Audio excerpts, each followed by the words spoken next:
தமிழ்நாட்டின் பாரம்பரிய கலைகளை பறைசாற்றும் வீதி விருது விழா மாற்று ஊடக மையம் மற்றும் வேளம்மாள் குழுமம் சார்பில் சென்னையில் தொடங்கியது. தமிழ்நாட்டின் 1024 கலைகளை பறைசாற்றும் விதமாக 37 மாவட்டங்களின் நாட்டுப்புற கலைஞர்களை இணைத்து மாற்று ஊடக மையத்தின் பேராசிரியர் காளீஸ்வரன் ஆண்டுதோறும் வீதி விருது விழாவை நடத்தி வருகிறார். தற்போது சென்னை முகப்பேர் வேளம்மாள் பள்ளியில் நடைபெற்று வரும் இந்த 2 நாள் நிகழ்வில் நாட்டுப்புற கலைஞர்கள் வாத்தியங்களை இசைத்து பார்வையாளர்களை மகிழ்வித்து வருகின்றனர்.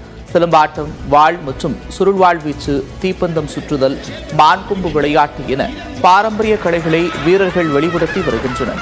பறை இசை, தமிழ், நாதஸ்வரம், பம்பை, காவடியாட்டம், கண்கட்டி சிலம்பாட்டம், தேவராட்டம் போன்றவற்றிலும் திறமைகளை வெளிப்படுத்தி வருகின்றனர்.